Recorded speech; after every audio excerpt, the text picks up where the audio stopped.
नमस्कार, स्वागत है आप सभी का डीडी न्यूज के इस खास बुलेटिन एक्सप्रेस 100 में, जहां हम आपके लिए लेकर आते हैं राजनीति, मनोरंजन, देश दुनिया, खेल और व्यापार जगत की सभी बड़ी खबरों को एक्सप्रेस यानी फटाफट अंदाज में।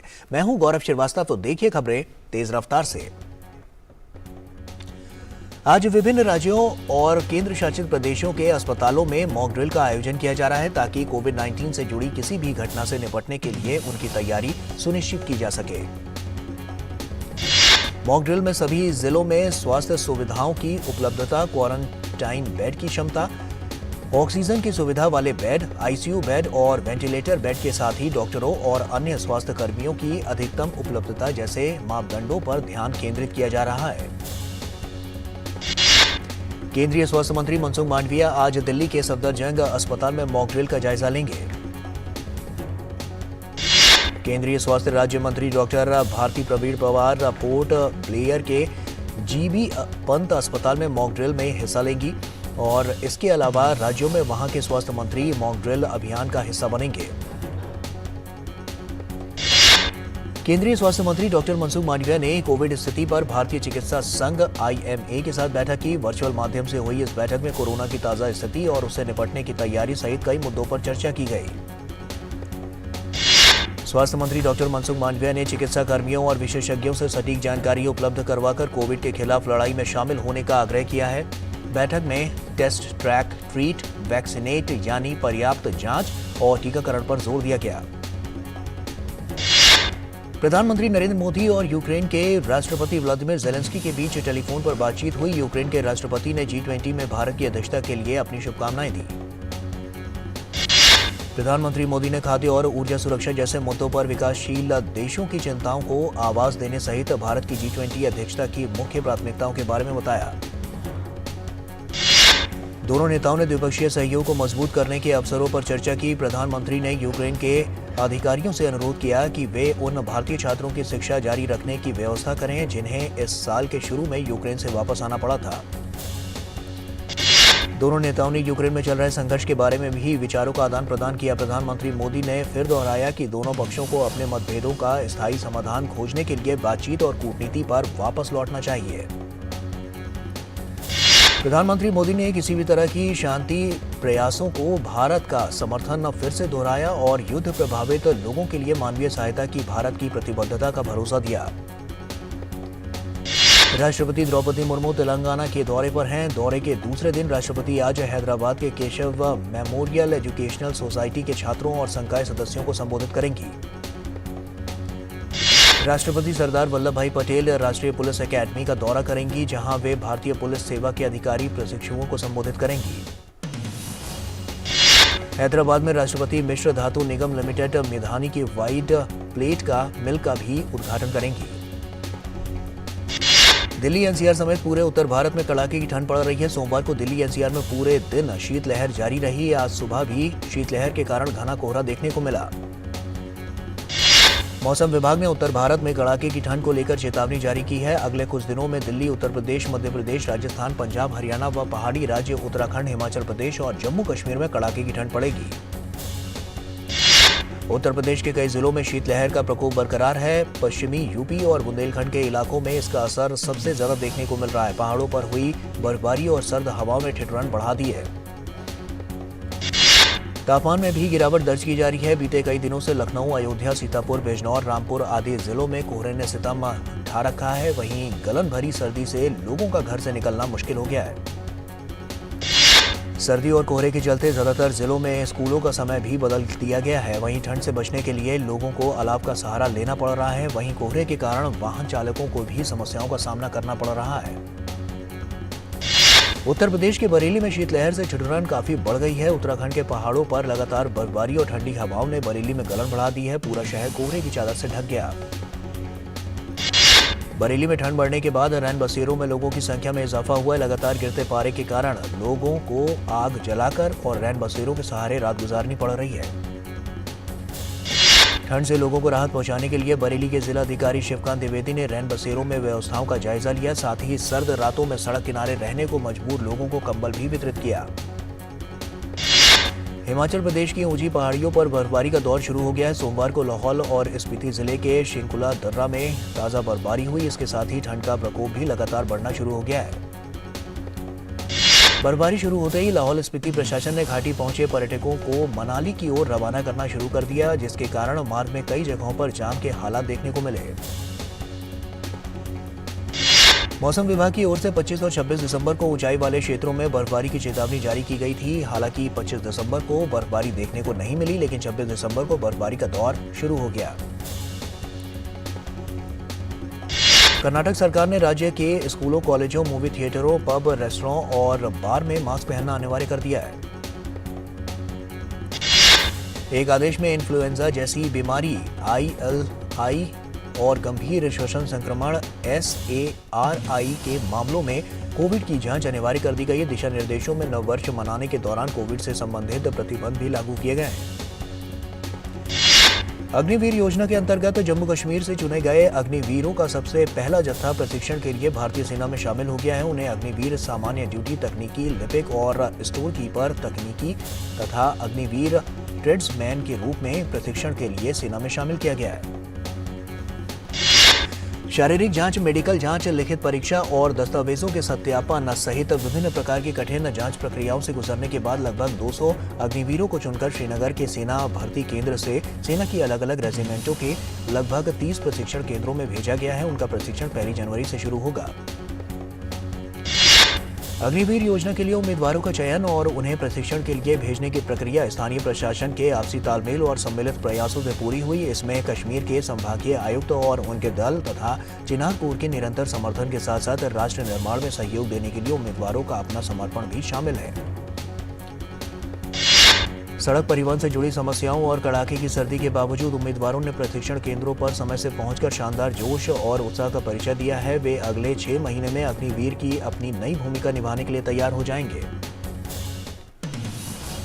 माता वैष्णो देवी दरबार में 31 दिसंबर व 1 जनवरी को होने वाली श्रद्धालुओं की भीड़ से निपटने के लिए श्राइन बोर्ड और प्रशासन लगातार उपाय कर रहा है और इन इंतजामों को परखने के लिए लगातार बैठकें भी की जा रही हैं। और यहाँ वक्त एक छोटे से ब्रेक का हो गया, जल्द लौटते हैं। हमने फसल बीमा योजना को अधिक प्रभावी बनाया, उसके दायरे में ज्यादा किसानों को लाए। नहीं है डर, नहीं फिकर, मिली हमें नई डगर। फसल का करवा के बीमा, किसान की चिंता को छीना। हुआ सुरक्षित कल, सुरक्षित फसल निश्चिंत किसान। फसल बीमा सबका समाधान। आज ही प्रधानमंत्री फसल बीमा योजना से जुड़ें और फसल नुकसान से होने वाली आर्थिक हानि से निश्चिंत हो जाएं, ताकि प्राकृतिक और स्थानीय आपदा पर भी फसल नुकसान होने पर आप उसकी सही कीमत पाएं।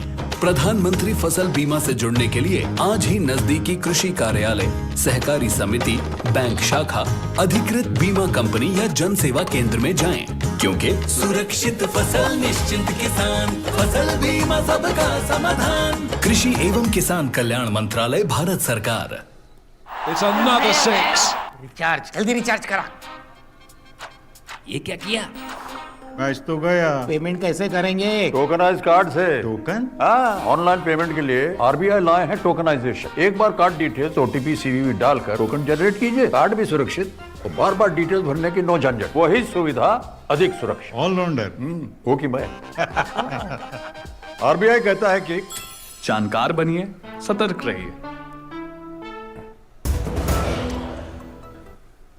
तो ब्रेक के बाद एक बार फिर से आप सभी का स्वागत है। आइए खबरों में आगे बढ़ते हैं। कोरोना के संभावित प्रसार से निपटने के लिए भी दिशा निर्देशों को सख्ती से पालन कराने के निर्देश जारी कर दिए गए हैं। 13 किलोमीटर लंबे ट्रैक पर भीड़ नियंत्रण व तीर्थयात्रियों की ट्रैकिंग के लिए श्राइन बोर्ड को रेडियो फ्रीक्वेंसी आइडेंटिफिकेशन शुरू होगा। श्री माता वैष्णो देवी श्राइन बोर्ड के मुख्य कार्यकारी अधिकारी ने कहा कि तीर्थयात्रियों के आने की संभावना के सुचारू नियमन को सुनिश्चित करने के लिए एक रणनीति तैयार की गई है। उन्होंने कहा कि तीर्थयात्रियों की भीड़ से बचने के लिए बोर्ड की प्रवर्तन टीमों को 30 दिसंबर से 2 जनवरी तक 4 दिनों के लिए भवन में तैनात किया जा रहा है। मेघालय के उमरोई में भारतीय सेना और कजाकिस्तान सेना ने काजइंड 2022 के 6वें संस्करण में संयुक्त अभ्यास किया। 6वां संस्करण 15 दिसंबर को शुरू हुआ था। गुजरात एटीएस और भारतीय तटरक्षक की संयुक्त टीम ने पाकिस्तानी नाव को जब्त किया है। नाव से हथियार और गोला बारूद के अलावा 40 किलो ड्रग्स बरामद हुई है, जिसकी कीमत 300 करोड़ रुपए आंकी गई है। पाकिस्तानी नाव में चालक दल के 10 सदस्य भी सवार थे, जिन्हें गिरफ्तार कर लिया गया है। और वहीं भारतीय कोस्ट गार्ड के अनुसार गुजरात एटीएस से मिले इंटेलिजेंस इनपुट के आधार पर एक पाकिस्तानी नाव पकड़ी गई है। दिल्ली उच्च न्यायालय ने व्यवस्था दी है कि केंद्र शासित प्रदेश होने के कारण दिल्ली सरकार की सेवाएं केंद्र सरकार के नियंत्रण में आती हैं। अदालत ने कहा है कि राष्ट्रीय राजधानी क्षेत्र दिल्ली के अंतर्गत आने वाली सेवाएं आवश्यक रूप से केंद्र की सेवाएं हैं और वे पहली सूची में 70वीं प्रविष्टि में शामिल की गई हैं।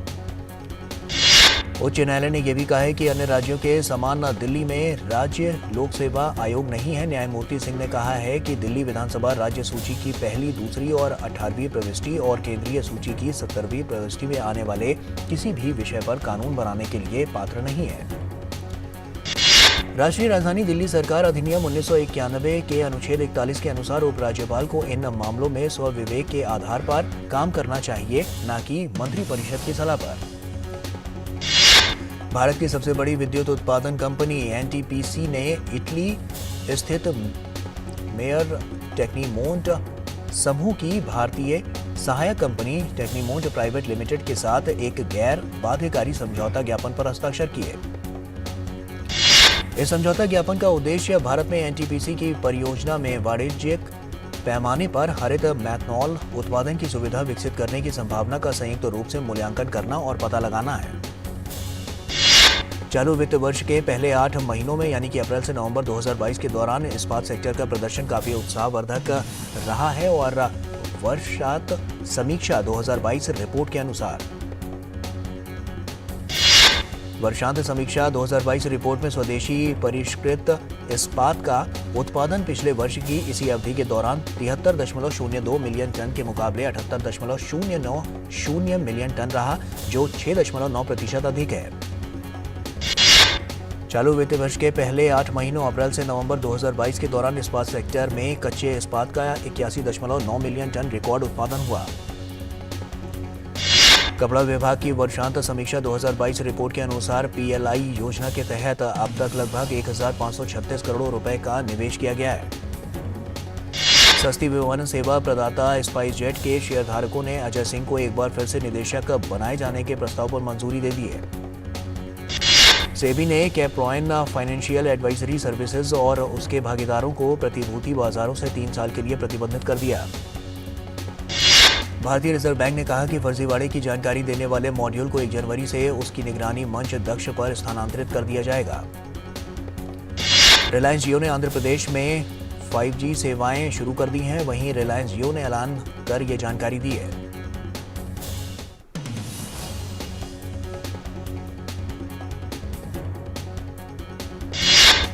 छोटे और मध्यम आकार के व्यवसायों द्वारा पोस्ट की गई नौकरियों में 60% वृद्धि देखी गई है, जिसमें टियर 1 और 2 शहरों से उभरते छोटे व्यवसायों ने अकेले 2022 में 2.1 मिलियन से अधिक नौकरियां पोस्ट की।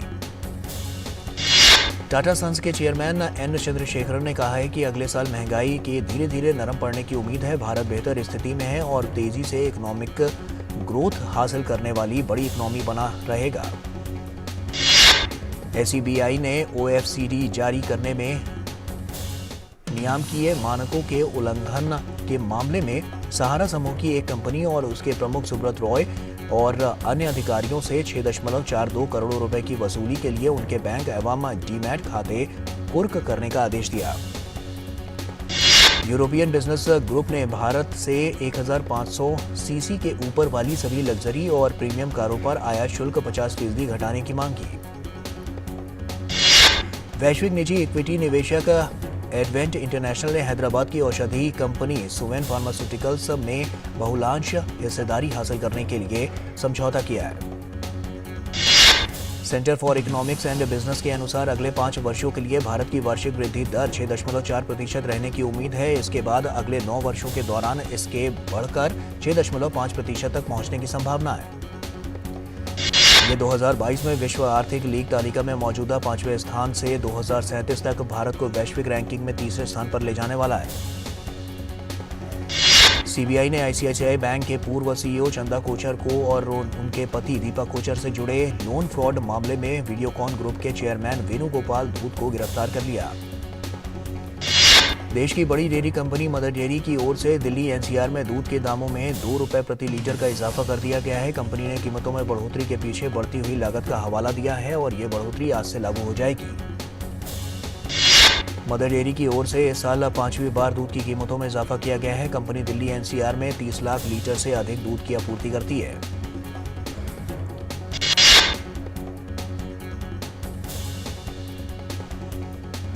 छोटे सा ब्रेक का वक्त हो गया यहाँ पर, जल्द लौटते हैं। आर्थिक मोर्चे पर कैसा रहा साल 2022? भारत ने ब्रिटेन को पीछे छोड़ा, बना दुनिया की 5वीं सबसे बड़ी इकॉनमी। देश ने देखी 5G की रफ्तार। स्टार्टअप्स के लिए कैसा रहा साल 2022? देखेंगे शेयर बाजार का हाल। देखिए मेरे साथ बुधवार शाम 7 बजे सिर्फ डीडी न्यूज पर।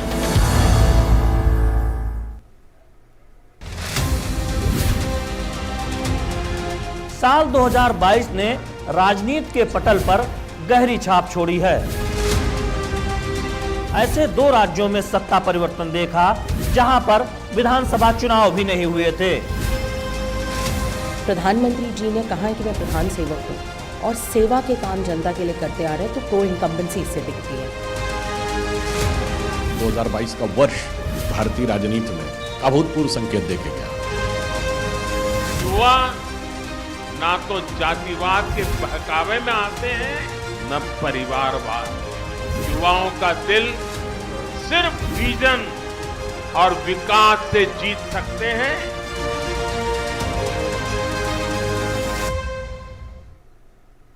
तो ब्रेक के बाद एक बार फिर से आप सभी का स्वागत है। आइए खबरों में आगे बढ़ते हैं। पाकिस्तान में सऊदी अरब के दूतावास ने अपने नागरिकों से खास सतर्कता बरतने के लिए कहा है। अमेरिका, ब्रिटेन और ऑस्ट्रेलिया सहित कई देशों की ओर से पाकिस्तान में यात्रा संबंधी परामर्श जारी किए जाने के बाद सऊदी अरब ने यह बयान दिया। ऑस्ट्रेलिया ने अपने नागरिकों के लिए यात्रा परामर्श जारी करके कहा कि वे अधिक सावधानी बरतें और इस्लामाबाद शहर तक ही अपनी यात्राओं को सीमित रखें। ब्रिटेन के विदेश राष्ट्रमंडल और विकास कार्यालयों में भी पाकिस्तान की यात्रा के संबंध में ब्रिटिश नागरिकों के लिए यात्रा परामर्श जारी किया। पाकिस्तान के बलूचिस्तान में रविवार को कम से कम 5 धमाके हुए, जिनमें 5 सैन्य कर्मी और 19 अन्य व्यक्ति घायल हो गए। चीन के राष्ट्रीय स्वास्थ्य आयोग ने कहा है कि उनका देश 8 जनवरी 2023 से शुरू होने वाले इनबाउंड अंतर्राष्ट्रीय आगमन के लिए जरूरी किए गए क्वारंटाइन को रद्द कर देगा। आयोग ने कहा कि चीन के कोविड-19 प्रबंधन को क्लास ए से कम करके क्लास बी किया जाएगा। बयान के अनुसार चीन नोवेल कोरोना वायरस निमोनिया का नाम बदलकर नोवेल कोरोना वायरस संक्रमण करने जा रहा है। भूखे और कमजोर दिख रहे दर्जनों रोहिंग्या मुसलमान हफ्तों की समुद्री यात्रा के बाद इंडोनेशिया के असह प्रांत के तट पर पहुंच गए हैं। स्थानीय पुलिस प्रमुख रोली युइजा अवे ने पुष्टि की है कि 58 पुरुषों का एक समूह असह बेसार जिले के लेडोंग गांव में इंद्रपत्र तट पर पहुंच चुका है। उन्होंने बताया है कि गांव वालों ने जातीय रोहिंग्या समूह को एक जर्जर लकड़ी की नाव पर देखा और उन्हें उससे उतारने में मदद की। अवे ने बताया कि वो भूख और शरीर में पानी की कमी की वजह से काफी कमजोर नजर आ रहे थे। उनमें से कुछ लंबी और जटिल यात्रा के कारण बीमार पड़ गए हैं। यूक्रेनी राष्ट्रपति ने ये कहा है कि यूक्रेन में बिजली की कमी बनी हुई है। लगभग 9 मिलियन लोग बिना बिजली के रह रहे हैं। सोमवार देर रात खेले गए मुकाबले में ब्राइटन ने साउथहैम्पटन को 3-1 से मात दी। मैच में ब्राइटन ने आक्रामक शुरुआत की और 14वें मिनट में पहला गोल दागकर बढ़त हासिल की। देर रात खेले गए एक और मुकाबले में फुलहम ने क्रिस्टल पैलेस को 3-0 से हराया। फुलहम के लिए बॉबी डी कॉर्डोवा रीड ने स्कोरिंग की शुरुआत की और 31वें मिनट में पहला गोल किया।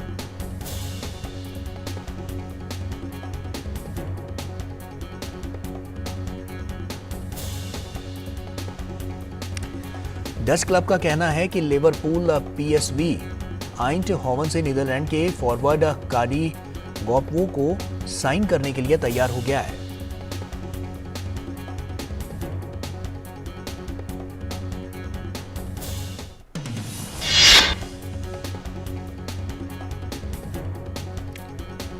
23 साल के गंपो ने कतर में हुए विश्व कप में प्रभावशाली खेल दिखाया था।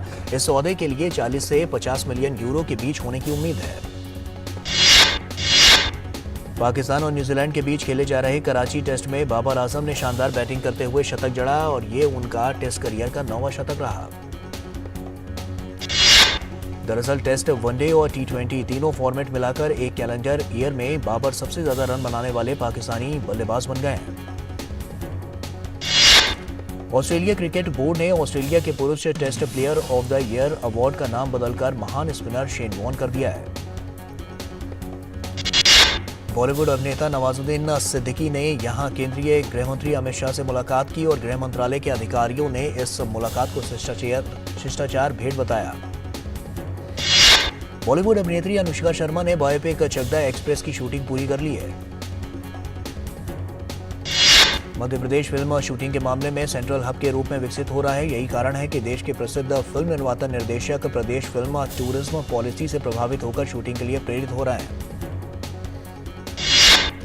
टीवी अभिनेत्री तुनिशा शर्मा की मां ने सोशल मीडिया पर जारी एक वीडियो संदेश में शिजान मोहम्मद खान पर उनकी बेटी को धोखा देने और उसका इस्तेमाल करने का आरोप लगाया है।